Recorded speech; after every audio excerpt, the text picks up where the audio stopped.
des actions ont été entreprises. Nous avons maîtrisé la situation à Kwamouth. Aujourd'hui, Kwamouth vit dans la paix. C'est quelques groupes de gens, ils se sont retranchés dans la profondeur. Nous sommes en train de nous organiser pour les traquer là où ils sont.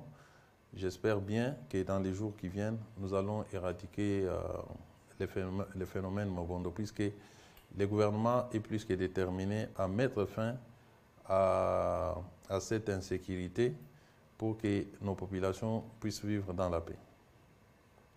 Voilà, Monsieur le ministre. Voilà, Monsieur le Vice-Premier ministre, et merci pour vos mots introductifs. Nous aurons l'occasion de revenir sur les deux aspects que vous avez abordés, parce que la question de Kwamouth est une question essentielle. Je dois rappeler qu'il y a quelques jours, vous aviez tenu la conférence sur la sécurité des élections, une grande réunion autour de la sécurité des élections. Il y a évidemment la question de nos compatriotes de Kwamouth, s'ils voteront ou voteront pas, seront-ils enrôlés ou pas. Je veux me tourner du côté du vice-ministre de la Santé. Nous savons que nous sommes en train de préparer les Jeux de la francophonie. Nous aurons l'occasion avec les professionnels des médias de descendre sur terrain, voir l'évolution de travaux et des différents sites. Mais nous voulons, docteur, que vous puissiez nous dire à ce jour où est-ce qu'on en est sur notamment, on a parlé des ambulances de type A ou de type C qu'il fallait impérativement avoir, sinon des délégations ne viendraient pas. Qu'est-ce que vous pouvez nous dire en ce qui concerne les dispositions sanitaires pour la bonne prise en charge des athlètes durant les Jeux qui commencent le 28 prochain? Merci beaucoup pour la parole, Monsieur le ministre. Je voudrais rassurer la communauté qu'au niveau du ministère de la Santé, toutes les dispositions sont prises et à ce jour, nous allons accueillir les Jeux avec une sécurité médicale. Vous avez suivi que les ambulances sont arrivées hier. Sur un total de 20, on a déjà reçu 16 de type A et localement, il y avait déjà des ambulances de type C qui pourront servir. Mais je voudrais aussi profiter de l'occasion pour expliquer aux gens, parce que les gens parlent de cette catégorisation d'ambulances sans peut-être comprendre de quoi il s'agit. Une ambulance de type A, c'est une ambulance qui assure un transport alité d'un malade, mais un malade qui ne va pas entrer en détresse respiratoire, donc les cas les plus simples. L'ambulance de type B, c'est l'ambulance qui va prendre un malade qui est un peu plus sévère, mais où on peut aussi réaliser des soins d'urgence, mais ce malade-là est un peu plus préoccupant. Enfin, on a les ambulances de type C, qui sont elles des ambulances de soins intensifs. C'est-à-dire une ambulance où un malade peut être en coma, on peut l'intuber, le ventiler et le transporter comme si on était dans un service de soins intensifs. Ça existe déjà au pays. Enfin, on a les ambulances de type D qui sont, elles, des ambulances destinées à prendre plus d'un malade. Voilà. Pour ce qui est des Jeux Olympiques, la norme de l'EIF nous exigeait d'avoir des ambulances de type A et nous avons le plaisir de vous annoncer qu'elles sont déjà arrivées et stockées à Kinshasa. Et nous recevons d'ailleurs ce soir les équipements pour assurer les Jeux en toute sécurité.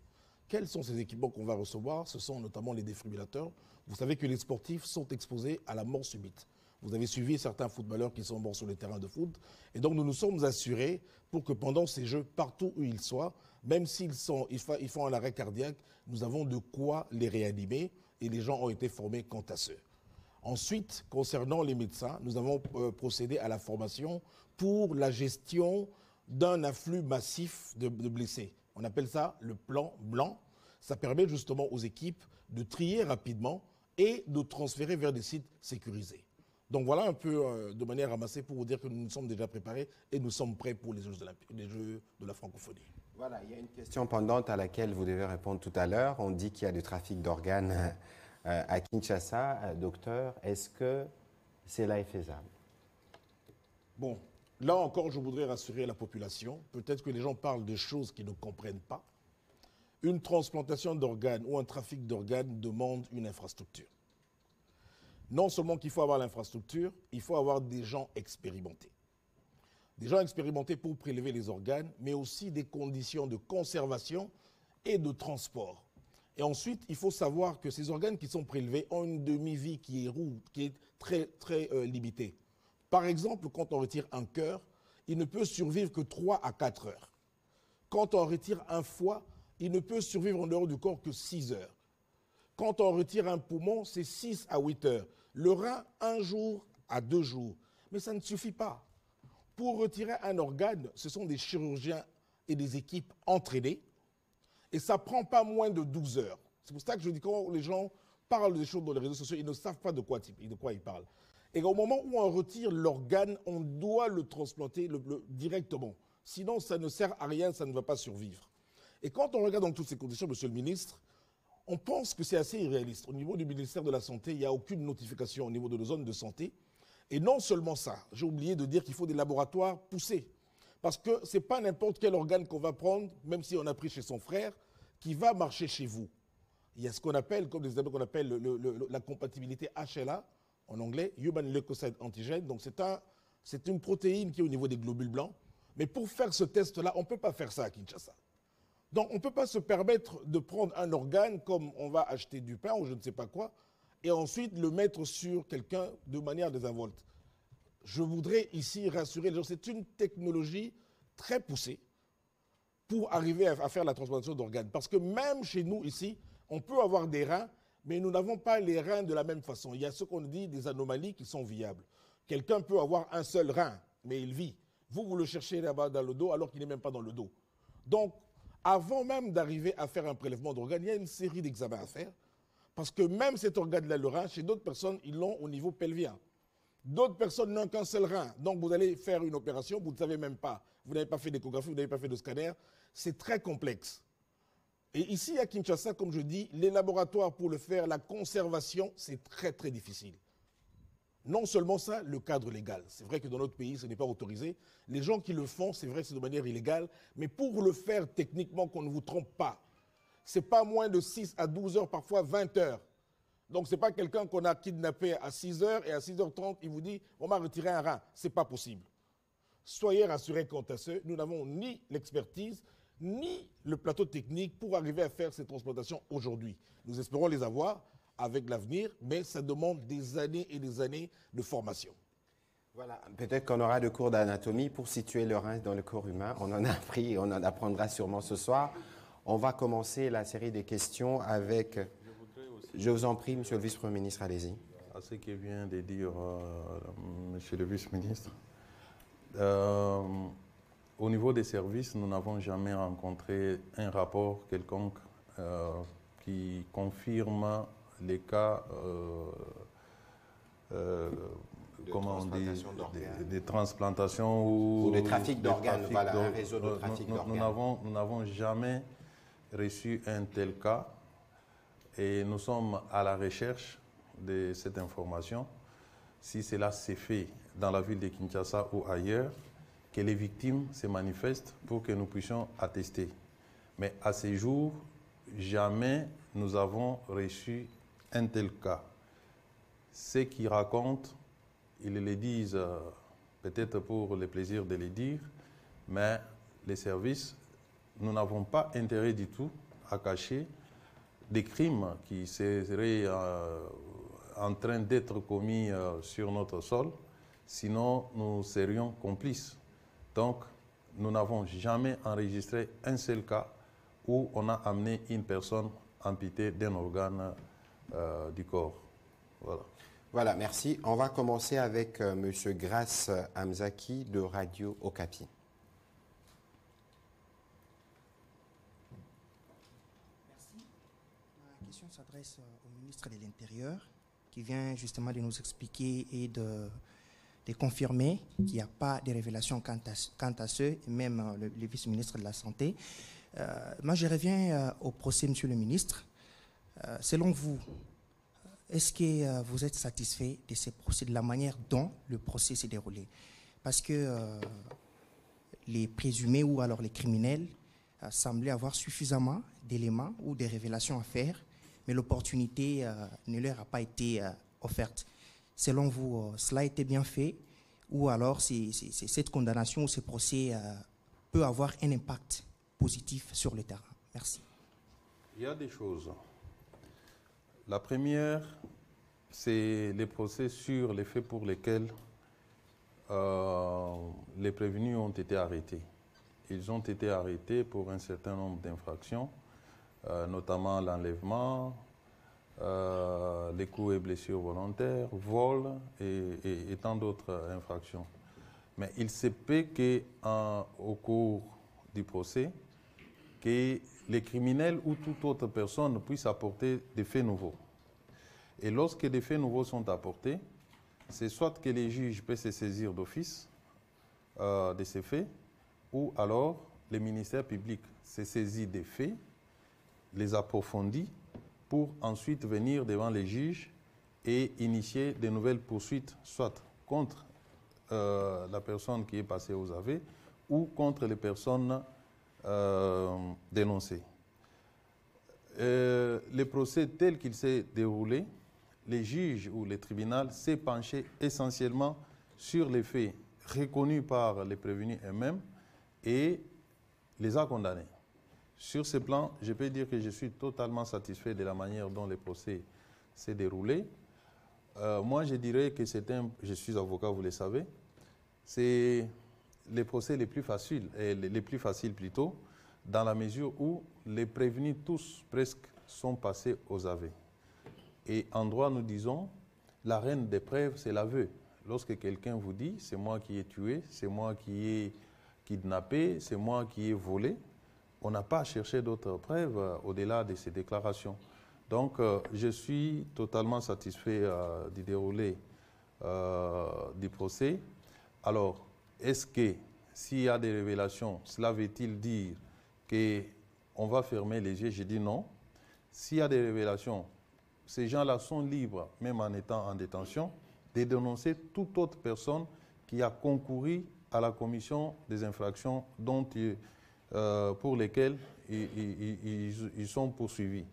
Voilà ce qu'il faut retenir de ces faits et de ces procès. Aujourd'hui, quelles sont les mesures? C'est vrai, vous n'avez pas voulu tout dire pour des raisons stratégiques, mais qu'est-ce que la population peut retenir aujourd'hui en ce qui concerne les mesures pratiques sur le terrain? Parce que la peur ou la psychose, c'est vrai, petit à petit, ça va prendre fin, mais jusqu'à présent, ça reste d'actualité. Dans un premier temps, nous avons voulu travailler dans les silences. Il fallait rechercher ces criminels sans donner l'alerte. C'est ce qui est en train de se faire d'ailleurs. Nous travaillons avec la population qui dénonce et les forces de l'ordre viennent pour se saisir de ces bandits. Nous avons organisé récemment, je pense avant-hier, je pense, des bouclages. Ces bouclages vont s'étendre dans plusieurs quartiers de la ville de Kinshasa. Et nous allons annoncer dans les jours qui viennent d'autres mesures pratiques, notamment par rapport aux conducteurs de véhicules. Nous sommes en train d'élaborer ces mesures-là.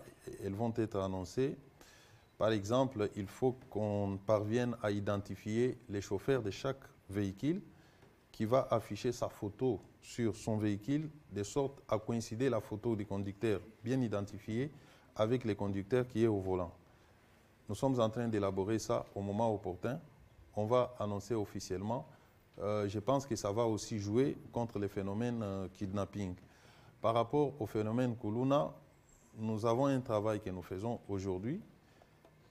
Essayer avec des associations de sensibiliser ces jeunes gens qui sont en train de commettre des forfaits, mais également se saisir de ceux qui sont têtus, qui ne veulent pas abandonner ces pratiques condamnables. En complément à ce que disait le vice-premier ministre tout à l'heure, nous travaillons avec lui justement sur un numéro vert qui sera, nous l'espérons, le numéro d'urgence. Il y a entre-temps la police et nous avons communiqué dessus. Je demanderai à la RTNC de rebalancer ces différents numéros de téléphone. Il y a un numéro d'urgence de la police pour dénoncer des cas de kidnapping et un autre pour dénoncer d'autres cas de criminalité. En attendant la mise en place justement de cette plateforme autour du numéro vert qui permettra à ceux qui connaissent des problèmes de sécurité de les dénoncer. On va prendre la question de Jacques Amboka.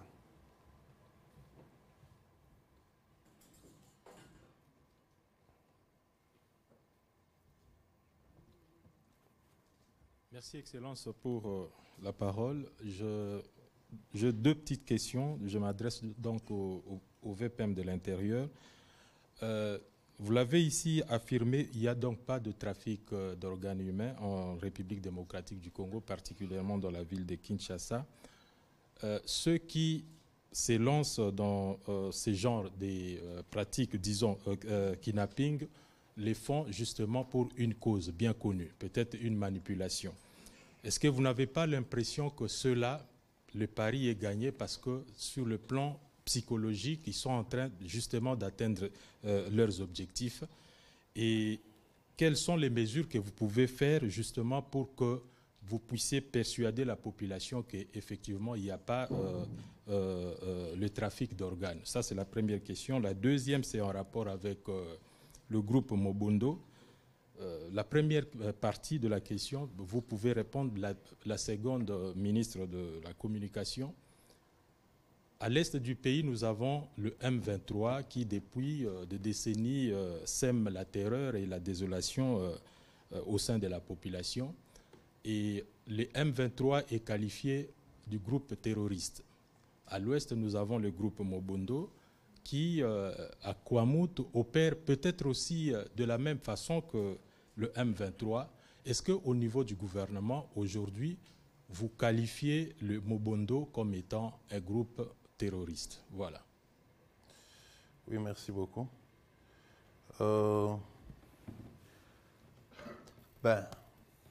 Vous savez, nous sommes dans une année électorale. Comme vous pouvez le constater, vous êtes des observateurs de la société. Il y a des gens qui ne veulent pas aller aux élections, qui veulent par tous les moyens entretenir la psychose dans la population. Ces gens, d'après les renseignements que nous avons, s'organisent pour distiller dans la population des rumeurs folles, juste pour entamer la morale de la population. Il y en a qui jouent sur la fibre révolutionnaire pour tenter de pousser la population à se révolter afin qu'il n'y ait pas d'élection. Vous le savez bien.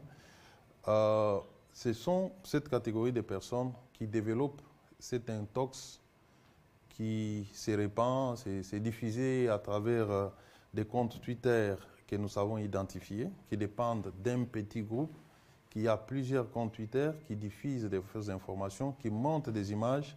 Pas plus tard qu'hier ou avant-hier, on a montré des images que ces personnes que l'on venait de condamner étaient en train de s'enfuir, sautant sur des fenêtres d'un bus. Vous voyez qu'une dame qui parle, qui s'acharne contre un officier de la police, comme quoi il aurait donc laissé s'en aller les criminels qu'on venait d'arrêter. Donc nous sommes dans une guerre psychologique. Alors que les images sont prises en Algérie. Voilà. Donc il s'agit d'une guerre psychologique et toutes les personnes responsables qui s'adonnent à ces jeux, ils font justement les jeux de l'ennemi. Pour rassurer la population, c'est d'expliquer. Ça, c'est un travail que nous devons faire ensemble, vous journalistes, en vous mettant dans la peau que vous êtes des Congolais. Vous savez bien enquêter et vérifier des informations. Comment est-ce que vous n'arrivez pas à détecter ces mensonges que l'on propage dans l'opinion, qui peut créer une situation qui peut se retourner contre nous-mêmes. Ça peut atteindre tout le monde. Lorsqu'on commence à vivre dans une telle psychose, tout le monde se sent en insécurité. Un autre élément qu'il faut ajouter, Monsieur le ministre venait de parler des jeux de la francophonie ici. Il est aussi de cette stratégie pour décourager les pays qui veulent assister au jeu de la francophonie et faire croire à l'opinion internationale qu'en République démocratique du Congo, l'insécurité est totale. Donc, l'unique façon de rassurer, c'est de communiquer. Il appartient à tout patriote de vérifier. Nous voyons d'ailleurs sur France 24 où on traque des fausses images qui ont déjà qui ont fait feu. Voilà, qui ont fait feu dans l'opinion et on démonte les mensonges qui sont dans ces images. Mais ici, très peu sont des compatriotes qui s'en occupent pour dire à l'opinion qu'il s'agit ici d'une manipulation, ici il s'agit de la vérité. Donc, rassurer la population revient à dénoncer ces mensonges, à expliquer comment ces mensonges sont montés Et ce n'est que dans ces conditions-là que nous pouvons rassurer notre population. Est-ce que Mobondo, c'est un groupe terroriste? Il faut reconnaître que lorsqu'on définit les actes terroristes, les comportements de Mobondo aujourd'hui ressemblent à la terreur. Lorsque les gens vont dans une famille, coupent les têtes des pères des familles, ça ressemble à la terreur. Mais il faut quand même faire une différence avec le M23, qui est une structure organisée, soutenue par un État étranger et qui conçoit des actions dans le but de terroriser la population. Les Mobondo, ce sont des gens désespérés qui ont des revendications un peu pas claires, mais qui sèment aussi la terreur. Mais nous n'avons pas encore, nous considérons que ce sont des compatriotes qui sont perdus, hein, permettez-moi les termes, et nous sommes en train de mettre en place les mécanismes de les récupérer. Il existe une commission que les chefs de l'État avaient mise en place, qui continue à travailler, dirigée par un groupe de chefs traditionnels, pour essayer de nouer la discussion, de discuter avec ces gens qui commettent des actes infractionnels. Et il y en a qui se sont rendus à l'État, qui sont internés, d'autres ont été envoyés en formation dans l'armée, de manière volontaire bien sûr. Donc, et on ne peut pas aujourd'hui les qualifier, d'abord, pas les comparer avec les M23, et il n'y a pas de qualification possible à ce stade pour les qualifier de groupes terroristes, puisqu'il ne s'agit pas d'un groupe organisé et structuré. Voilà, et c'était, qu'est-ce que vous vouliez que je dise encore Étant donné que le concept M23 terroriste, c'est beaucoup plus ici que... non, mais écoutez, je pense qu'on ne va pas peut-être aller dans les différents vocables, hein. Il y a des définitions, évidemment, par exemple, au niveau de l'Union africaine ou des structures à l'international. Mais ici, vous avez par exemple le M23, comme le VPM l'a dit, c'est un mouvement structuré, organisé, qui est financé, appuyé. Et les motivations du M23 sont connues. Les déstabilisations, servir d'un agenda expansionniste du Rwanda, s'aimer la terreur, couvrir des réseaux de pillage et tous les travers qui ont été dénoncés à la fois par nous-mêmes, mais aussi par les experts des Nations Unies, alors qu'ici, il y a un problème. Des actes de terreur, vous savez, chacun de nous peut poser des actes de terreur. Donc, on n'est peut-être pas dans la définition stricte du concept, mais quoi qu'il en soit, que ce soit pour les M23 ou les Mobondo, ils sèment la terreur et il est du devoir du gouvernement, et nous nous y attelons, de régler le problème de sécurité. Il y a un petit complément que je voudrais faire dans ce que le vice-premier ministre disait tout à l'heure, et c'est ce que nous essayons de faire avec vous dans le cadre de cet exercice de redevabilité par rapport à toutes ces rumeurs et fake news qui circulent. Il y a évidemment des réseaux de fact-checking qui opèrent, mais il faudrait peut-être qu'on le fasse suffisamment parce qu'il y a comme une propension, une facilité à propager des mauvaises nouvelles, à relayer tout ce que nous voyons sur les réseaux sociaux. Et parfois, on se pose la question si il n'existe plus ces doutes méthodiques qu'on a appris aux humanités chaque fois que vous recevez une nouvelle. Et c'est pour ça qu'il est important que nous continuions, nous, comme gouvernement, de vous donner des informations de manière régulière, mais que vous aussi, comme médias, dans le cas des responsabilités qui sont les vôtres en termes de recoupement des informations qui sont données ça et là, d'être sûr que cette information, elle est bonne. Parce que lorsque nous venons dire qu'il n'y a pas de trafic d'organes, les gens risquent de penser que nous les disons parce que nous sommes gouvernement, mais nous les disons parce qu'il n'y a aucun rapport des commissariats de police qui ne l'a fait. Nous ne nous exprimons pas si nous ne recevons pas des différents éléments. Vous avez suivi le vice-ministre de la Santé le dire dans son secteur, c'est dire qu'officiellement, et surtout qu'avec nous, nous n'avons rien à cacher. S'il y a des problèmes, nous les disons parce que le dire nous permet de les régler et d'obtenir l'attention des différentes populations pour nous aider à régler les problèmes. On va prendre la question de Marlon Kachamou.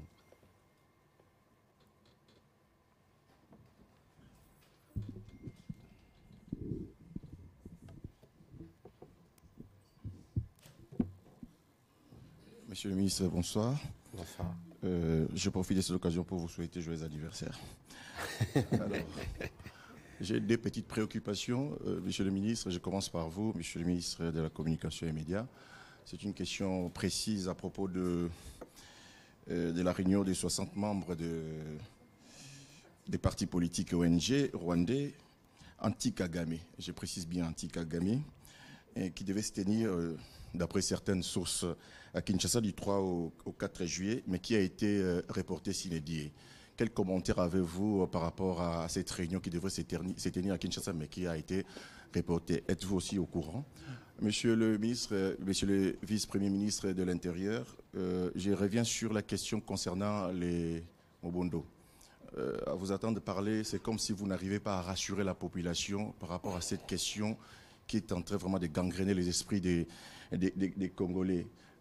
Quelles sont les stratégies mises en place pour réellement neutraliser ces groupes d'inciviques qui est en train de s'aimer la terreur, non seulement à Kinshasa, mais d'après certaines informations, ils opèrent déjà au niveau du Bas-Congo. Merci.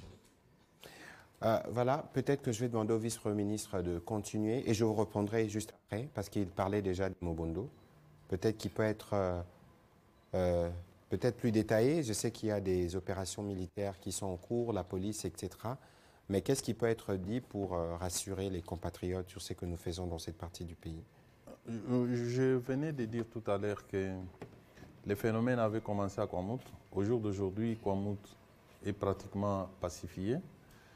C'est grâce au concours de nos forces de défense et de sécurité. Nous avons créé ce qu'on appelle interforce, c'est-à-dire il y a plusieurs forces. Il y a la police, il y a plusieurs unités de l'armée qui sont mises ensemble, qui ont mené des opérations le long du fleuve jusqu'à 20 km de Kwamout. La stratégie du commandant suprême consistait à préserver les vies des Congolais. Et je vous ai dit qu'il a mis en place une commission de pacification qui a quand même montré,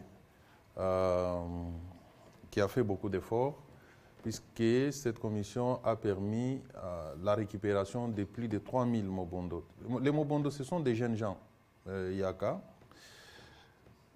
qui se sont sentis à un moment donné dépossédés de leurs terres, et ce sont des agriculteurs. Lorsqu'il y a eu des nouvelles telles que les terres ont été vendues à des particuliers et qu'on devait les évacuer, c'est ça la base du phénomène Mobondé. Donc il y a en quelque sorte, quelque part, une dimension sociale. Et ce sont ces gens-là révoltés qui s'organisent aujourd'hui et qui commettent des actes que nous sommes en train de déplorer. Donc, nous avons mis en place une approche holistique. Là où il y a plus de résistance, on utilise la force pour neutraliser, mais tout en laissant l'ouverture au dialogue. Mon ministère est en train justement de préparer un forum de paix qui va mettre ensemble l'autorité traditionnelle de tous ces espaces où il y a les phénomènes Mobondo pour essayer de trouver une solution pacifique. En même temps, on ne peut pas les laisser continuer à avancer. Ces derniers jours, il y a quand même un peu d'accalmie parce que nos forces de défense et de sécurité sont en train de travailler. Donc vous allez comprendre qu'il y a un souci de préserver, de ne pas faire trop de dégâts en vies humaines. Et en même temps, nous utilisons la fermeté pour essayer de rétablir l'ordre. Mais il y a d'autres mesures qui sont prises que je ne saurais pas malheureusement dire ici. Mais sachez que le gouvernement de la République ne dort pas tant qu'il n'y aura pas la paix dans notre pays. C'est clair qu'au-delà des opérations militaires et policières qui sont menées, il y a les questions humanitaires qu'on a soulevées avec Fabrice au dernier briefing pour toutes les populations déplacées, parce qu'il y a déjà de mouvements de retour, il y a évidemment de poches d'insécurité qui demeurent, mais ici il faut compter sur la stratégie du gouvernement pour que la question puisse être réglée dans son ensemble. Alors sur votre question sur une prétendue réunion des opposants rwandais à Kinshasa. Je ne l'ai pas appris, je n'ai aucune confirmation quant à une initiative de ce genre. Et d'ailleurs, j'espère que vous avez tous suivi la sortie médiatique du président de la République, qui est notamment revenu sur la question de nos rapports avec les Rwandais, où il a dit qu'aujourd'hui, nous sommes, nous, engagés dans un processus diplomatique qui permet aujourd'hui, par exemple, on n'en parle peut-être pas beaucoup, d'observer une forme d'accalmie sur la ligne des fronts entre les forces armées de la République démocratique du Congo et les M23, même s'il y a à gauche, à droite des affrontements avec les groupes d'autodéfense et ces terroristes du M23. Donc globalement, les cessez-le-feu est observé à notre niveau. Il y a, sous bien évidemment la direction du vice-premier ministre, ministre de la Défense, des travaux qui se font actuellement sur le site de Rumangabo, qui a été finalement choisi pour le précantonnement. Et donc, nous pensons que le processus diplomatique, il prend sûrement le temps, mais nous pensons qu'il pourra apporter les résultats. Mais ici, je dois rappeler que la République démocratique du Congo, en tant qu'État souverain, est en droit, au-delà de tous les mécanismes régionaux auxquels nous appartenons, d'organiser sa défense. Et donc, sous la houlette du président de la République, il y a des jeunes Congolais qui sont en formation. Nous assurons la montée en puissance de notre armée pour nous assurer que toutes les fois que notre sécurité sera menacée, nous puissions répondre. Mais cela ne veut pas dire, ne veut pas dire que nous allons dire, bon, écoutez, on va aller faire la guerre tout de suite, on va faire ceci, on va faire cela. Le plan pour nous, c'est de nous assurer que nous pacifions chaque centimètre de notre territoire national et que nous dotons à notre armée les moyens d'assurer la défense de notre territoire à chaque coin de la République démocratique du Congo. On va prendre la question de Jordan Mayenikini.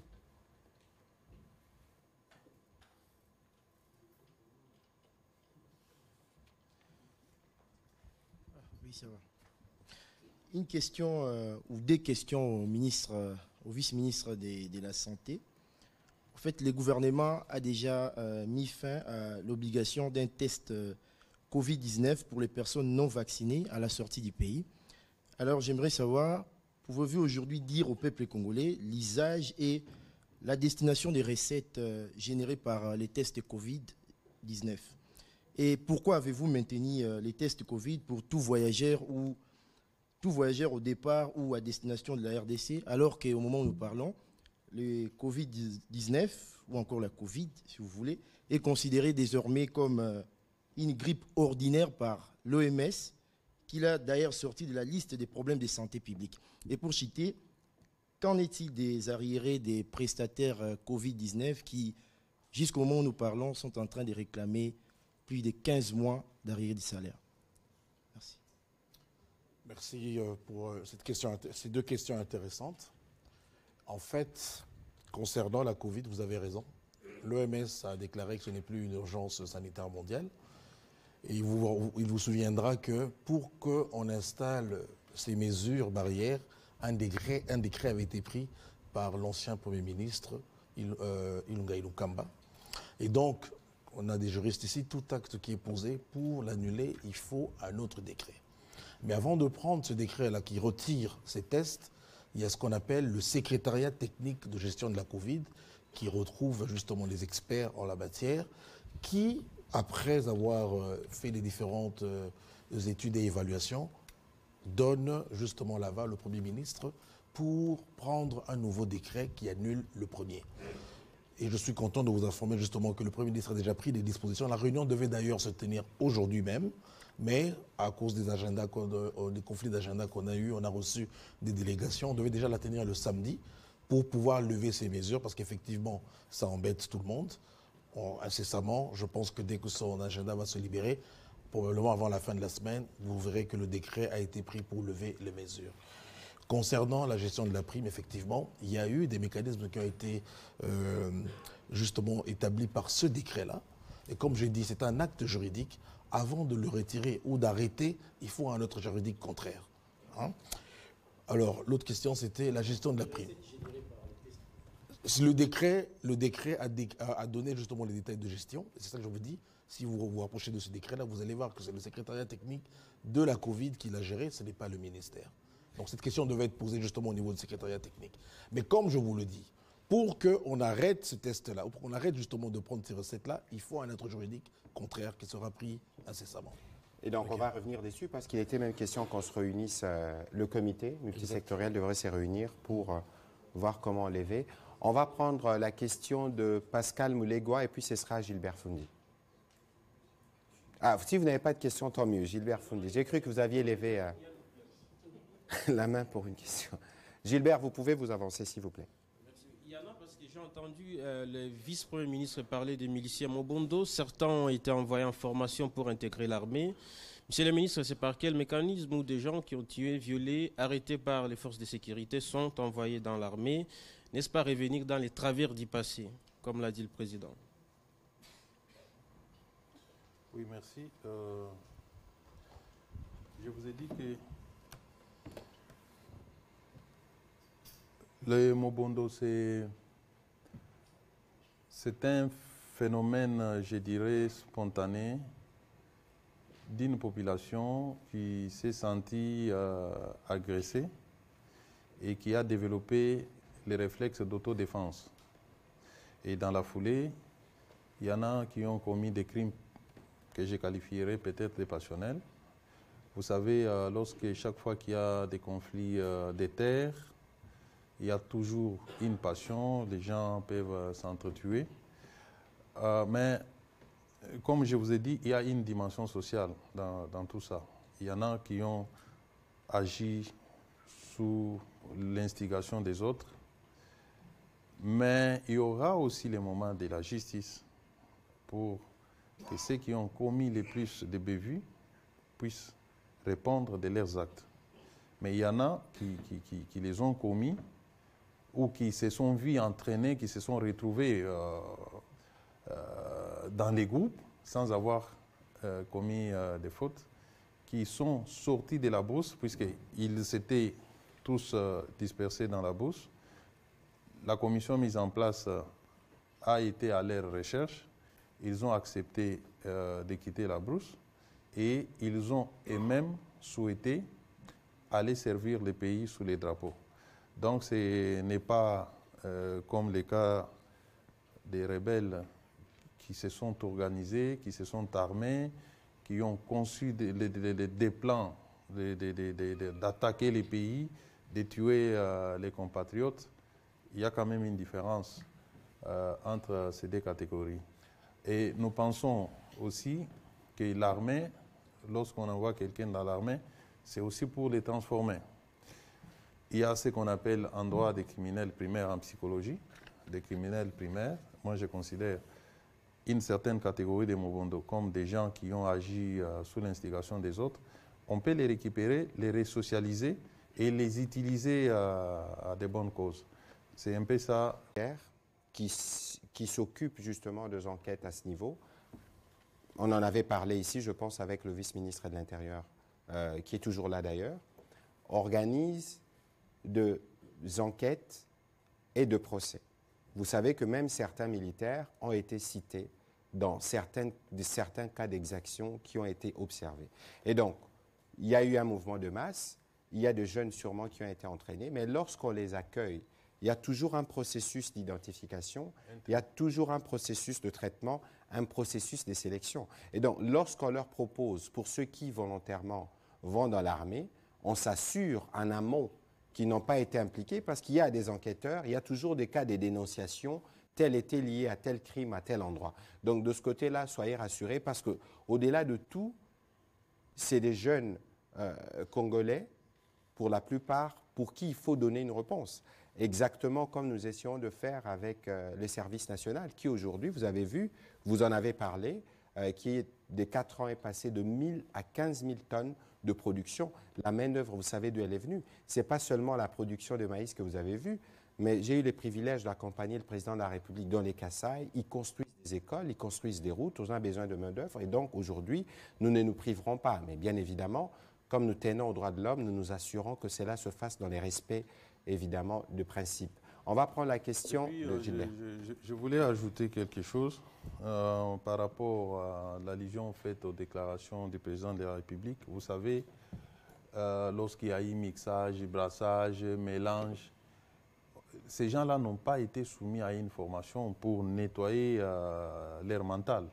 Mais ici, il s'agit de prendre des jeunes gens qu'on envoie dans une formation militaire avec envie d'échanger ce qui a tenté de traverser leur esprit. Donc il y a quand même une différence par rapport à un combattant qui n'a pas été formé, mais qui a eu le mérite tout simplement d'avoir tué ses compatriotes, qui impose des négociations et qui s'impose dans l'armée, sans formation, sans profil requis, et du coup, on les bombarde des grades. Ça, c'est cette confusion-là que nous ne voulons plus entretenir. Et c'est la confusion qu'il faut dissiper parce que nous avons l'impression que depuis que nous avons adopté la loi qui crée la réserve de l'armée, on a tendance à croire qu'on va déverser, je ne voudrais pas citer l'expression qui est très courante, notamment dans le Nord Kivu, parce que le général a d'ailleurs interdit son utilisation qui devient abusif. On pense que ce sera un déversoir. Il faut lire la loi. La loi fixe les conditions d'admission à la réserve. Et donc, cela doit être bien clair. Mais tout ceci, je pense que nécessite un travail d'accompagnement étroit de votre part pour qu'on puisse comprendre que nous, comme République démocratique du Congo, nous avons souscrit à des principes de droits de l'homme et que nous tenons absolument à leur respect, surtout lorsqu'il s'agit de recruter ceux qui doivent assurer la défense du territoire ou la sécurité dans la ville de Kinshasa et dans les différentes villes du pays. On va prendre la question de Gilbert Fundi.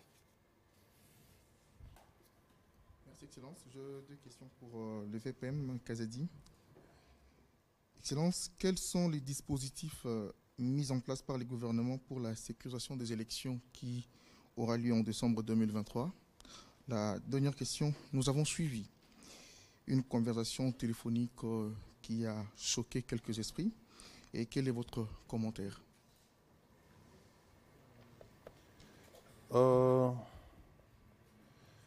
Je suis le président du comité de pilotage de sécurisation du processus électoral. Je pense que la semaine passée, j'ai eu une réunion avec la CENI et toutes les parties concernées. Nous avons évalué l'état des lieux qui est dominé par certaines zones soumises à l'insécurité. C'est le cas des Rutshuru et des Masisi, qui sont des territoires encore soumis à la pression des groupes terroristes de M23 avec ses soutiens rwandais. Il y a aussi les problèmes dans la partie de Akwamut et une partie de Maluku. Nous avons prévu de procéder à l'enrôlement.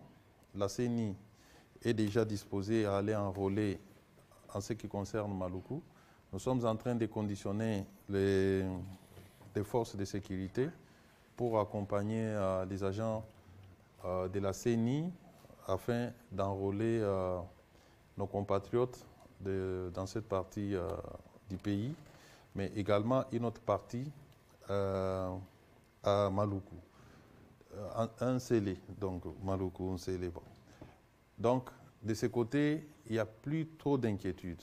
Nous sommes en train de conditionner des forces qui vont accompagner les équipes de la CENI. Tandis qu'à Masisi et Rutshuru, il y a encore ces bruits de bottes. Le gouvernement de la République est en train de déployer les moyens pour non seulement récupérer ces deux territoires, mais également récupérer toute la partie occupée aujourd'hui par des forces étrangères venues du Rwanda. Voilà un peu brièvement la situation sécuritaire quant aux élections, donc les dispositions qui sont prises. La conversation téléphonique qui a fait baise, je pense, ce qui m'indigne, c'est la réprobation de certaines personnes contre ma personne pour avoir, il y en a qui me disent clairement, tu n'aurais pas dû. Mais moi, j'estime qu'il les fallait. Nous avons les devoirs de redevabilité. C'est ce que nous faisons d'ailleurs. Chaque fois que nous sommes mis en cause, nous devons nous prêter à ces jeux, de donner des explications à nos compatriotes qui ont des reproches à nous faire. Et je l'ai fait de manière volontaire pour essayer tout simplement de tordre les coups à toutes les contre-vérités débitées par ses compatriotes à travers ces différentes vidéos. Et moi, j'ai pensé plutôt qu'on allait voir les côtés démocratiques de cet échange avec un citoyen qui a des idées sur mon action à la tête de mon ministère. À la place, je note une réprobation qu'un ministre ne peut pas échanger avec ses concitoyens, ce qui n'est pas du tout dans ma philosophie. Ce n'est pas parce qu'on est ministre qu'on devient extraterrestre, qu'on doit couper tout contact avec la population. En plus, les fonctions que j'occupe me poussent à être en permanence en contact avec les populations pour savoir ce qu'ils vivent au quotidien. C'est dans ce sens-là que je me suis prêté, malgré que je savais que monsieur était en train de m'enregistrer, et je l'ai même signalé dans la conversation, mais j'ai voulu aller avec lui jusqu'au bout. Il s'agit d'un acte qu'il faut féliciter, qu'un ministre, je suis citoyen comme tout le monde, échanger avec un compatriote qui malheureusement avait de mauvaises intentions, ne peut pas être considéré comme un crime ou bien manque de noblesse. On n'est pas noble lorsqu'on est au service de la population. On ne met pas en avance la noblesse. Bien sûr, j'occupe des fonctions nobles, mais c'est au service de la population qui, lorsqu'elle a des préoccupations, je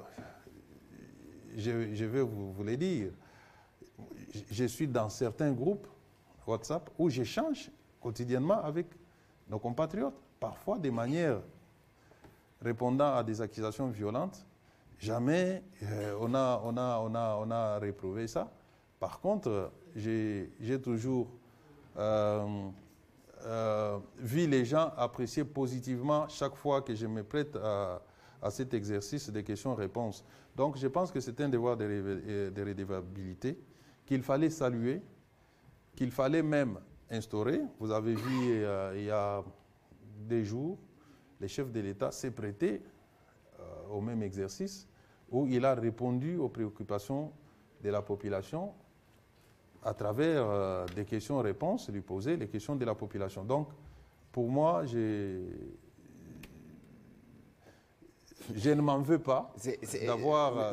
Monsieur le vice-premier ministre, la démocratie, évidemment, elle est bien difficile parce que parfois on arrive à discuter avec des personnes avec qui nous n'avons pas la même opinion, pas la même position. Ils ont des opinions peut-être tranchées, mais il est de notre devoir, parce que nous sommes gouvernement, de répondre à la fois à ceux qui sont opposition, ceux qui sont majorité, ceux qui nous aiment, ceux qui ne nous aiment pas. Mais l'essentiel pour nous, c'est de nous assurer que nous sommes disponibles quand les Congolais ont besoin de nous.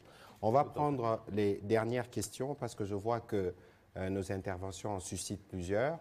On va commencer par, je vais appeler Faustin, Jacques Moulouba, Félix Matuidi, et on terminera par Patrice Boto en Lingala. S'il vous plaît, Faustin Kodesala. Jacques, vous pouvez avancer, nous prendrons la série pour nous permettre de faire une économie de temps. Merci. Merci Excellence. Excellence, Monsieur le VPM, si vous permettez, je voudrais rapidement revenir sur la première question qui vous a été posée, sur les procès, sur les condamnations de kidnappeurs. Vous avez dit comme avocat, vous étiez satisfait parce que c'est le plus facile de tous les procès, pour autant que les inculpés sont vite passés aux aveux. Mais quelque part, ces procès avaient aussi valeur de pédagogie pour décourager ceux qui tenteraient de rejoindre ces réseaux. Est-ce que vous ne pensez pas quelque part que la vérité a été un peu étouffée? Vous n'avez pas laissé le temps à ces gens-là de s'exprimer, de dire qui sont derrière eux, comment ils opèrent. Si vous êtes satisfait comme avocat, mais au niveau de public, quelque part... Est-ce que c'est le vice-premier ministre qui rend justice? Je ne comprends pas. Non, parce que dans votre mot introductif, monsieur le porte-parole, vous l'avez présenté comme superviseur de tout ce qui est... Ça veut dire que l'opération... Donc je lui pose la question dans ces cadres-là. Dans ces cadres-là, voilà. Pas en tant que c'est lui qui a rendu justice. Pas forcément. Et au vice-ministre de la Santé, Excellence, vous avez été correct par rapport au trafic d'organes. On sent l'expertise, évidemment. Mais quelque part aussi, il y a il y a une prolifération de médecins qui ne sont pas forcément répertoriés par les conseils d'ordre des médecins. Je ne vais pas stigmatiser une communauté, il y a notamment des médecins indiens. Au niveau de l'ordre des médecins, on s'est plaint qu'il y a des médecins qui opèrent au Congo, mais qui ne sont pas reconnus par l'État congolais, particulièrement par les conseils de l'ordre. Est-ce que vous êtes disposé à mettre de l'ordre un peu dans ces secteurs-là? Ok, monsieur le vice-premier ministre, allez-y. On essaie de faire juste une économie de temps pour prendre les autres préoccupations. Effectivement, les procès, nous l'avons voulu sous cette forme-là pour que ça serve de pédagogie, effectivement. Et la question qui revient, c'est de dire que la vérité a été étouffée. Je ne sais pas de quelle vérité on voulait avoir, mais je l'ai dit tantôt, nous avons des services qui travaillent, qui ont capté certains propos exprimés à mi-mot. Notre rôle, c'est de continuer à creuser pour savoir si réellement il y a des choses qui n'ont pas été révélées. Ici, actuellement, dans notre société, les gens font plus confiance à des déclarations des réseaux sociaux. Il suffit que quelqu'un, derrière son téléphone, dise que tel a fait ceci. Tout de suite, on prend ça comme une vérité d'évangile et on pense qu'il en est ainsi.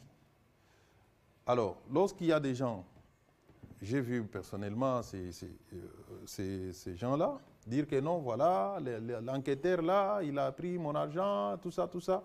Ce sont des choses qui ont été captées. Les enquêtes se poursuivent. Si des responsabilités sont établies, qu'il y a des agents de l'ordre qui collaborent avec ces criminels, ils seront déférés devant la justice. Je ne vais pas vous parler de mon expérience d'avocat. J'ai eu à défendre des bandits et je savais comment ils opèrent pour tout simplement dérouter les juges pour qu'ils ne savent pas quelle voie prendre pour parvenir à les condamner. Souvent, ils agissent en choréité, c'est-à-dire en groupe, mais lorsqu'ils se présentent devant les juges, ils se réunissent mutuellement. Tu connais celui-ci? Non, je ne le connais pas. Alors, il faut beaucoup de ténacité et de tactique pour parvenir à prouver judiciairement que ce sont des gens qui ont opéré ensemble. Donc, ça, ce sont des techniques des criminels endurcis. Et d'ailleurs, vous avez vu, ces gens-là ont été arrêtés les uns 7 fois, certains ont été même envoyés à Kanyamaka CC. Ce sont des gens qui sont déjà ancrés dans les crimes, qui savent comment contourner la justice. Heureusement, cette fois-ci, c'était plus fort qu'eux. Ils sont passés aux aveux, ils ont été justement condamnés et aujourd'hui placés en détention. Nous pouvons dans un premier temps nous contenter de ça. Les restes, les enquêtes vont se poursuivre pour essayer de voir s'il y a eu une collaboration avec les officiels. Docteur, pour les questions qui vous concernent. Je voudrais vous rassurer. D'abord parce qu'on a une opportunité. Je pense que tout le monde sait que nous sommes en train de lancer la couverture santé universelle, qui est la vision du chef de l'État, pour permettre aux gens d'accéder aux soins, des soins de qualité, et sans qu'ils puissent s'appauvrir. Et une des choses sur lesquelles nous allons nous atteler, que nous sommes déjà en train de travailler, c'est de remettre la norme. Il y a eu des instituts d'appui qui ont été créés, notamment l'institut comme l'ARC-CSU, qui va même aller voir les hôpitaux. L'institut comme il y a l'ARC-CSU, il y a l'INSP, ce sont des instituts d'appui. Est-ce que vous pouvez nous dire INSP, c'est quoi? Comme ça, l'Institut national de santé publique, merci. On se met au même niveau que vous. L'agence de régulation, de coordination de la couverture de santé universelle.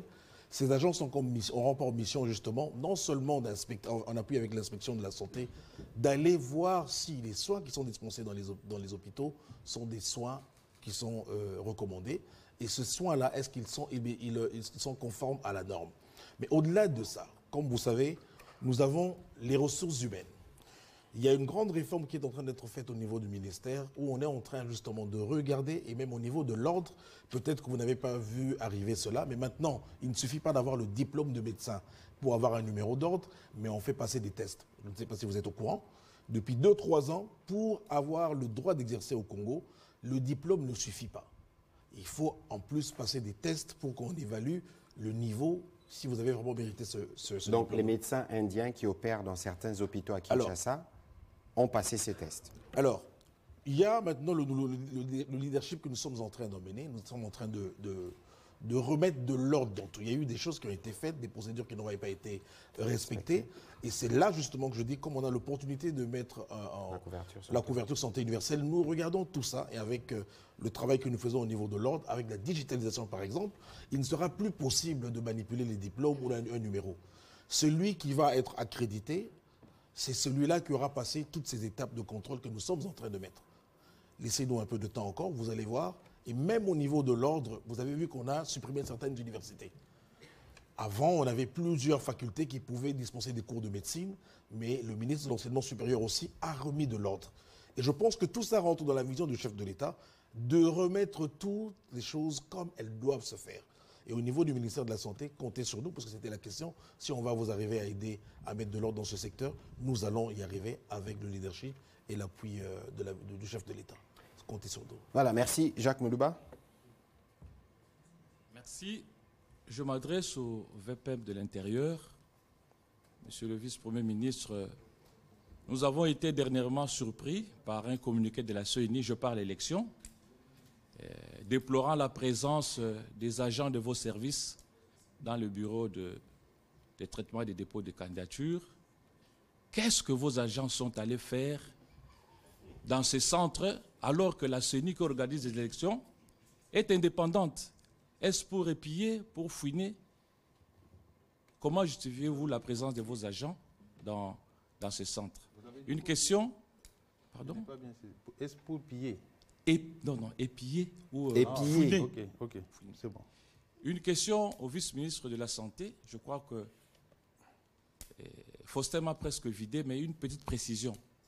Parmi ces médecins expatriés qui opèrent en République démocratique du Congo, peut-être qui ont tous les documents, est-ce qu'il n'y en a pas qui soient capables d'opérer des greffes d'organes, par exemple, à partir de leur pays? Merci. Merci. Allez-y, monsieur le vice-ministre, on va revenir sur le VPM. Bon, ça, vous me donnez des capacités de deviner la compétence de ceux qui viennent. Mais déjà, s'il y a un médecin étranger qui preste au Congo, soyez rassurés que nous avons pris les conditions pour nous assurer qu'il est médecin d'abord. Mais deuxièmement, pour savoir si ils ont les compétences pour le faire, ils peuvent avoir les compétences. Mais je vous ai parlé de plateau technique. Le problème n'est pas seulement le problème d'hommes, c'est un problème de plateau technique, de laboratoire et aussi de la fragilité de ces organes. Et ça ne peut pas se faire dans n'importe quel hôpital. Ça doit être un grand hôpital où on sait qu'il y a une intervention. On ne va pas mettre 12 heures, 15 heures, 20 heures à le faire dans un ligablo. Même s'il y a ce médecin-là qui a ses compétences, mais il ne pourra pas le faire ici parce qu'il faut des examens qu'on fait en avant, pendant et après. Et aussi, le malade qui a reçu un organe, ce que j'avais oublié de dire, ce malade-là va prendre un médicament qu'on appelle immunosuppresseur à vie. C'est-à-dire que ce n'est pas qu'on vous met quelque chose et puis du jour au lendemain, vous reprenez. Non, non. On va vous donner un médicament pour éviter justement que vous fassiez ce qu'on appelle le rejet. Parce que si vous ne prenez pas ce médicament-là, l'organe va disparaître. Et quand on met ensemble toutes ces conditions, ce n'est pas possible pour le moment. Pas parce qu'il manque d'expertise, mais il y a aussi l'environnement et l'infrastructure. Et qui détermine en lui seul la réussite de ce genre de... Mais est-ce que les trafiquants d'organes ont besoin des plateaux techniques parce qu'ils savent qu'ils font des trucs délictueux? J'ai bien dit ici qu'il faut des conditions pour conserver les organes. Déjà, quand je parle du cœur qui ne peut vivre que 4 heures, et pour retirer le cœur, en parlant justement d'infrastructure, il y a ce qu'on appelle la circulation extracorporelle. On vide votre corps de sang, on met une machine qui remplace votre cœur pendant qu'on est en train de vous opérer. Ce n'est pas possible. Et non seulement quand on a prélevé, il faut des conditions, des containers spéciaux. Je crois que vous avez vu dans les films, quand il y a des cas de transfert d'organes, on met même des hélicoptères, on met l'armée, des ambulances. Cette logistique-là, ce n'est pas possible qu'on puisse faire des transplantations. Et qu'on ne voit pas, le ministre de l'Intérieur l'a dit. Un organe, c'est comme le cœur, on a 4 heures, c'est-à-dire qu'on va immobiliser la police. Vous avez vu dans les films. C'est pas possible, mon cher ami. Voilà. Monsieur le ministre de l'Intérieur, on fera des cours d'anatomie. Je ne suis pas médecin, mais j'essaie quand même de... J'ai compris les explications de notre collègue. Moi, je pense qu'il faut faire la part des choses. C'est soit on tue les gens en les mutilant, ce qui est différent des trafics des organes, comme on dit. Les docteurs expliquent que si il y aurait un tel marché, puisqu'il s'agirait d'un marché, prélever l'organe sur le corps de quelqu'un, aller vendre, on n'atteindrait pas cet objectif dans les conditions actuelles. C'est soit des criminels prennent quelqu'un, ils les mutilent, comme nous voyons certaines images dans d'autres pays, ou même ce qui est pratiqué parfois à l'est de notre pays. Mais quant à prélever les organes pour aller les vendre et constituer un fonds de commerce, c'est impossible d'après ce que les docteurs expliquent, puisque vous pouvez beau prélever les cœurs, au bout de 4 heures, vous ne saurez pas bien les garder. Et d'abord, vous avez des difficultés à les prélever pour qu'ils soient vivants. Il faut prendre les cœurs vivants, sinon vous les tuez, ils ne servent à rien. Donc c'est un peu ça ma compréhension. Pour revenir maintenant à... Et vous savez, le trafic d'organes, le rapport de l'OMS, on connaît les pays en Afrique ou dans le monde qui font ce trafic. La RDC n'a jamais fait partie de ces pays. C'est consultable même sur Google. Merci. Mais Jacques, attention. Monsieur le vice-premier ministre, sur la question par rapport à la CENI. Les communiqués de la CENI, moi je dirais, et j'ai dit à les dire aux responsables de la CENI de vive voix, la CENI a agi par émotion. Il y a de l'émotion, il y a du sensationnel. La loi des finances institue l'organe taxateur comme habilité à contresigner les bordereaux que vous voyez de la DGRAD là, en vue d'encadrer les finances. L'argent que l'on paye par les candidats rentre dans les trésors publics. Et les taxataires à la matière, c'est mon ministère à travers son secrétariat général chargé des questions des partis politiques. C'est comme ça que mon secrétaire général, en vertu de la loi des finances, qui l'oblige à mobiliser et à encadrer les recettes, a déployé des gens avec un ordre de mission clair, l'encadrement des recettes générées par les dépôts des candidatures. Ce qui fait que tout citoyen respectueux des lois de son pays et surtout les citoyens qui veulent de la transparence en matière financière ne peut pas s'opposer. Dans l'ordre de mission remis aux agents de mon ministère, nulle part n'est indiqué qu'il faut aller là-bas réceptionner les candidatures. C'est aller vérifier comment l'argent est payé et comment l'argent est orienté vers la caisse du Trésor. Et c'est malheureux que la CENI ait agi par émotion. Peut-être il n'avait pas l'information que vous pouvez regarder sur les bordereaux que donne la DGRAD. Vous verrez, c'est indiqué service taxataire. Pour ce qui dédouane, par exemple, il y a la DGDA, par exemple, qui est un service taxataire. Vous trouverez au guichet unique, il y a un service de la DGDA qui vise, qui authentifie que tel document, tel montant revient au service taxataire. Et c'est le cas avec mon ministère, en ce qui concerne la caution que l'on paye pour les dépôts des candidatures. Et la DGDA, qui est aussi un corps totalement étranger à la CENI, est acceptée dans les installations de la CENI et personne n'écrit à l'ingérence. DGDA, DGRAD. DGRAD, je vais dire, DGRAD. Et DGRAD, c'est quoi? C'est qui, si je peux m'exprimer ainsi? DGRAD, c'est un service ordonnateur. Et lorsque vous regardez les bordereaux, c'est écrit service taxataire et puis service ordonnateur. Les deux services doivent apposer leur signature sur les documents. C'est un travail qui peut se faire soit dans les bureaux de la CENI, si la CENI le veut, ou en dehors des bureaux de la CENI, pourvu que les paiements soient canalisés, encadrés en faveur de la Caisse du Trésor. Donc, il ne s'agit nullement d'une mission de vos agents dans le travail de la CENI. Ça n'a rien à voir du tout je considère que c'est tout simplement par émotion que la CENI a fait son communiqué. Alors, on va prendre, Félix Matuidi, rapidement votre question et je souhaite que Patrice Boto pose les siennes directement. Comme ça, on va répondre dans les 5 minutes qui nous restent. Merci pour la parole. 2 questions au vice-premier ministre. Une, s'il vous plaît. Merci. Une question et une petite. Au vice-premier ministre, ministre de l'Intérieur et de la Sécurité. Après la condamnation des kidnappeurs, pouvons-nous attendre l'arrestation et condamnation des auteurs intellectuels de ces kidnappings dans la capitale? Et aussi la petite question, quelle serait votre réaction si demain ou après-demain vous voyez les kidnappeurs être bénéficiaires de la liberté provisoire? Alors, Patrice Boto, yope mituna na yoto zango malamoko. Merci, mon mboka Patrick Mouyaya. Mutuna na VPM. VPM, aux allées bongo, pendant que la Kisasa, beau député provincial. Avant, comme VPM. Président de la République, Mona Kisasa.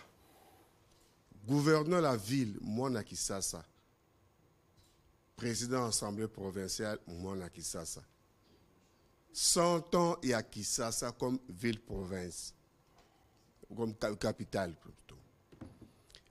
63 ans après indépendance, Kinshasa salité, Bosoto eleki. Kinshasa embouteillage eleki. Tracasserie à ma PCR. Kinshasa, oh babengaka autrefois Poto Moindo. Kinshasa la belle. Et tout ça le sonité, moi na Kinshasa, oyamba j'ai à francophonie na état Kinshasa ezali. Sous question, monsieur le VPM, à niveau territorial, obstacle désolant, oyo mwana mboka gentilina, godin po balakisi na Kisasa, oza mopona mi ave la Kinshasa, avant comme VPM, ba pona ki yo, décembre l'élection ezali, okozwa ka candidat, au lobinin, na ministre Mouyaya. Chef de l'État, okozwa candidat. Mais moi, je Patrick Mouyaya, président de la République à Otukoloba samedi. A lobby était regret naïe pour être justice élever nation, mais détruire nation. Et Bomi Mboka, ce n'est pas un aveu de chèque. Pour Kabila par le Baki, je n'ai pas pu transformer le Congolais. Moi, Mboka, vice-ministre de la Santé, qui ça, baïko banga, bakino balinga ambiance, bakino ba sepela ko tambola 24 heures sur 24 heures. To comme ko tanda ko na ba 19 heures. Ba maman ba di ko sepela banda ko papa comme zonga avant.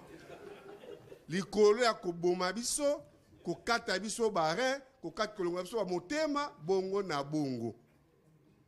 Olobi nini na bayimboka. Yo zonga à 19h. Zonga à 22h, mais comment à 18h. Vice-ministre de la Santé, Tokomi Wapi na projet à chef de l'État, il y a 145 territoires pour na maibotongi bopito na basanté. Waneza motuna tokoyano la tang tokoyamba ministre et à plan pour robeta disola 145 territoires. Monsieur le pour rassurer déjà que dans 145 territoires, tout site otongi bopito 700. Tito koma na si Tito koma na suka ya mwa oyo toko yamba 2000 kits ya ba hôpitaux ezaki déjà commandé pour na gratuité ya accouchement.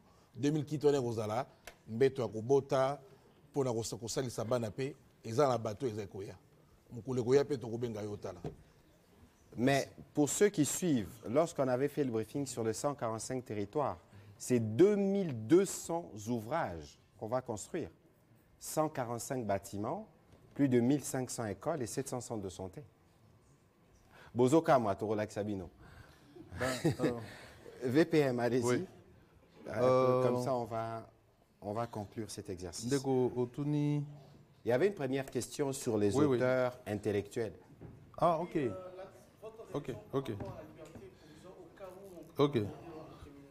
Oui. Effectivement. Inquiétude nayo et Ezapeyanga. Vous avez posé en français. Ok. Ben, vos inquiétudes sont aussi les miennes, parce que dans ces groupes de criminels, il y en a qui ont eu à bénéficier de la liberté à l'occasion des mesures de grâce prises par les chefs de l'État lors des festivités de l'indépendance, mais également, de manière traditionnelle, les chefs de l'État accordent aussi des mesures de grâce à chaque fin de l'année. Ces criminels s'organisent pour rentrer dans cette catégorie de personnes agraciées, mais nous allons essayer de veiller à ce qu'on extraie de la grâce présidentielle tous ces gens qui commettent ce genre de crimes. Donc, je vais essayer de parler avec ma collègue ministre d'État en charge de la justice pour que nous puissions lutter contre l'insécurité, c'est aussi renforcer la législation. Donc, chaque année, les chefs de l'État prennent 2 fois des mesures de grâce et souvent, après 6 mois, ces gens qui sont condamnés sont graciés. Donc, je pense que nous allons essayer de jouer là. Mais je serais vraiment étonné si demain, je les voyais en train de circuler sur les voies de Kinshasa sans avoir purgé leur peine. Ça, vraiment, je serais vraiment déçu. Ça, vous pouvez être très sûr. Vous avez aussi parlé des auteurs intellectuels. Bon, on parle des auteurs intellectuels lorsqu'on les cite, où on laisse entendre qu'il y a des gens qui les ont envoyés à commettre des crimes. Mais là, moi, j'ai assisté aux personnes qui reconnaissent avoir commis les actes de manière volontaire. Et je crois aussi avoir répondu en partie à votre question tout à l'heure. Les enquêtes se poursuivent. Ce n'est pas parce qu'on les a condamnés. Ils peuvent collaborer avec la justice à partir de là où ils sont. Ce n'est pas le fait d'avoir été condamnés qu'on ne peut pas les consulter ou les interroger sur d'autres personnes qui auraient travaillé avec eux. Donc, soyez rassurés qu'on mène des enquêtes là-dessus. Par rapport à la saleté de Kinshasa, on a noté... Bosoto Nagata Kinshasa, na ngonga oyo nazalaki député provincial, nazalaki kosala pression moins mingi sur le gouverneur et son gouvernement, lesquelles pressions ont abouti à la démission du ministre des Finances.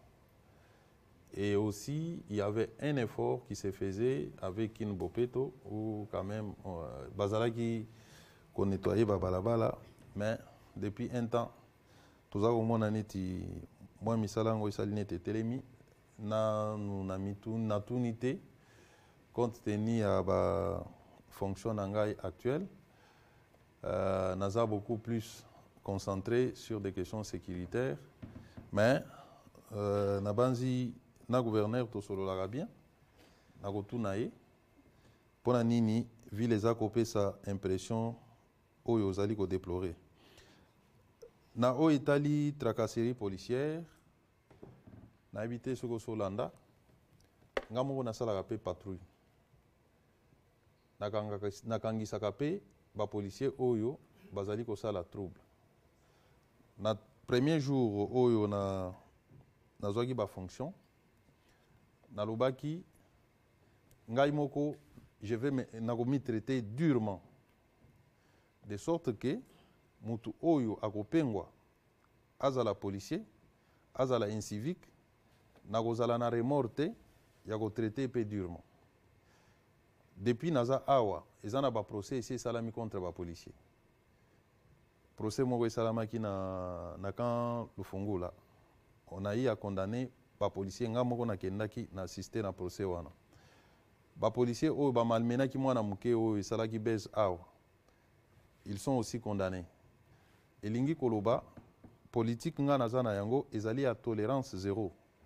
La police est sengeli base à la modèle. bazali na nzela mpona kotracasser population te. Soki otracasser population, tomoni yo, bakokanga yo. Nazo profiter na occasion mpona koannoncer que bientôt, commandement à la police, et ils vont intervenir dans quelques heures, notifier le commandant de la ville, ya sika, mokonzamboka asasilisaki makambwana, et tikalaki total ndenge nini esengela ito notifier, bapesi ngai quitus na notifier ordonnance wana. C'est pour dire qu'avec commandement ya sika, tokosala makambo ya sika. Bino pe population bosunga biso. Soki bomoni batu oyo bazali kotracasser population avec les moyens exorbitants au l'État apesi bango, batu wana baza condamnable, bofunda bango. Soki bofundi bango epa ba commandant na bango esimbi te, boye na cabinet nanga, boye, moi je suis accessible. Boye, bopesi ba détail que esika songolo ezana policier pakala musala na ye. Non, ça numéro vert. Voilà. Donc, Tina Penza, il y a un numéro vert. Et puis, na ko veiller pour que centrale est dans le cabinet langa. Comme ça, nous allons rassurer ce qui se passe. Nous avons sabino que ngana tambola na Motorola la police. Na landaka o nyon sezo salama na kati ya Kinshasa. Ce qui me permet d'agir à temps réel. Wana ezali communication ya police entre bango. Ba yebi ke na landaka. Puisque il y a des fois OP na kotaka na masolo na bango, na lobi tel esika makambo ezo sala meza bien te bo intervenir bosi lisango. Avec les numéros verts et ko sunga biso lisusu makasi pour que tous ala suffisamment informés, toyeba na ko sungana. Ezali police na biso, eza bandeko na biso, baza na ba faiblesse et sengeli to sunga bango ba se performer pour que ba rendre service aux populations azali kozela et pas na bango. Voilà. Voilà, merci VPM. Je crois que Wana Paysan. Ah, il y a un spectacle Ngobi Lampoi. Bon. Moi, ngai na stade na kota na makambo yo ezate. Nazali sous député provincial te, mais na te yaki bato. Na ibisaki bango botika. Bilo bozo sala tozana année électorale eza malamu te. Ça fait partie de l'exercice parlementaire. Mais ngai nako veiller sur le maintien de l'ordre public. Ce qui est un acte, ou les autres dans l'Assemblée provinciale, où ils allaient porter atteinte à l'ordre public, ngai nako intervenir pour stopper, ou ils allaient atteinte à l'ordre public. Mais l'Assemblée provinciale, bazali na toute liberté ya ko exercer pouvoir ou la constitution azali ko reconnaître bango aussi longtemps que bazo salango conformément ya mibeko à l'état. Voilà et on a coupé ça na mutuna na yo. Voilà, merci beaucoup VPM. Docteur Olen nalomango penza o pesa biyano na mituna ya ndeko Patrice Bot. Papa Bot. Bon, par le biso qui kamboeli et agapé occasion opportunité à quoi ateza ya pasi. Mais il y a ce pays, le quoi, papa va commencer à faire avant. Parce que dans la circonstance, il y a avant, il y a la paix avant, santé, paix aux malades. Mais, au-delà de ça, il y a la kimia. Le quoi, VPM à lobby, sécurité est assurée, Bolanda, Bilobela et Abatouté. Parce que les Cambo, il y a la moto motema, la moto rein, et il y a le PTT.